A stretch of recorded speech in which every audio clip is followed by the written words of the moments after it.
During the Cold War, there was a lot of nuclear testing. This picture shows where in the world the nuclear tests were administered. You can see that the USA tests happened principally in Bikini and Eniwetok atolls within the Marshall Islands. But there were also some in Johnson Island, Christmas Island, underneath the Pacific Ocean southwest of San Diego, and on the mainland of the U.S. Several sites, actually, not just the ones shown on this map.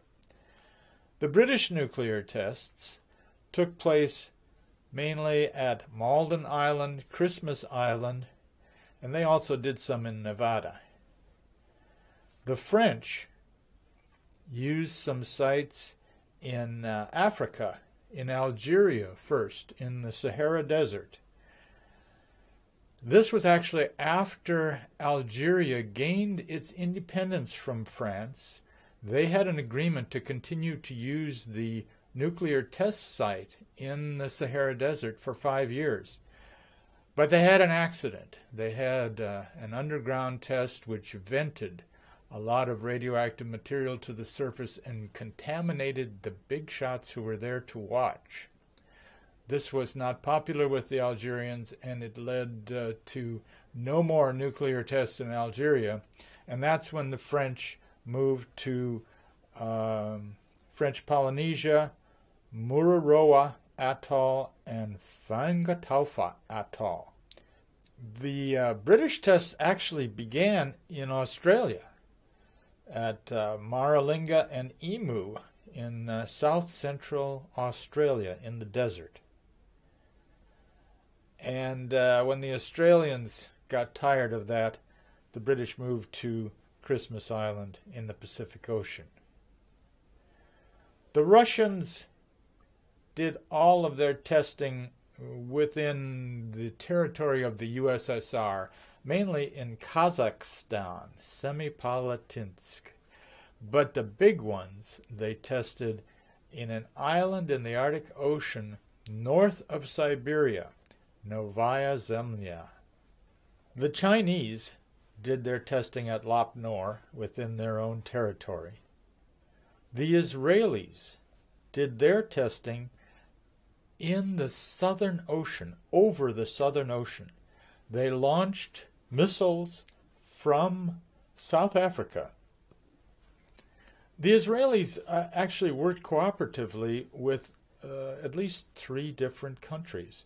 During the initial part of their testing, they participated in the French nuclear tests, and they benefited from the data generated by the French nuclear testing program. Later, they bought heavy water from Great Britain.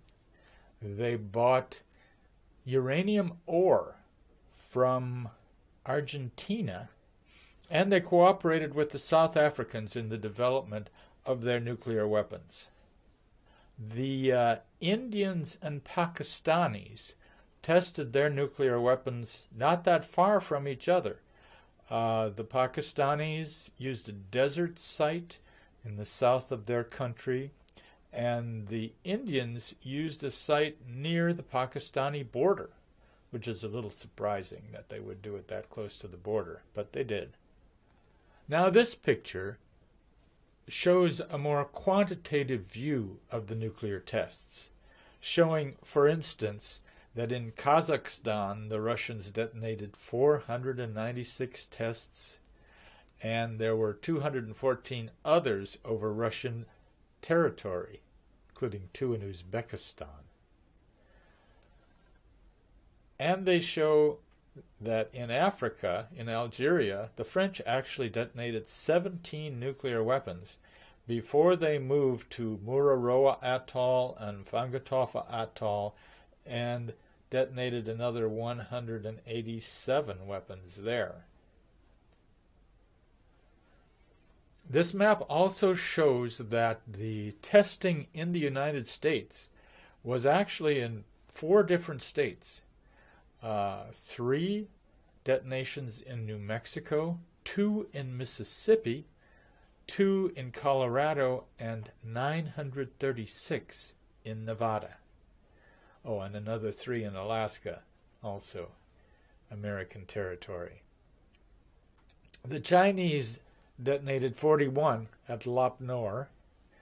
The Pakistanis and Indians have each detonated 5 as of the time of this map. And the British did their 12 in Australia, and then another 30 at Christmas Island and 3 at Malden Island in the Pacific Ocean. This South Atlantic total of 3 includes the 2 Israeli tests, which were really over the Southern Ocean, but they counted as South Atlantic. And that third one, I'm not sure which. I think that might have been an American test, actually, high in the atmosphere. So we can see that the cancer of nuclear testing has spread all over the globe. And fortunately, for those of us who live on this world, most of these tests were done underground. So the next thing I'm going to talk about on the next video will be test instrumentation and underground testing.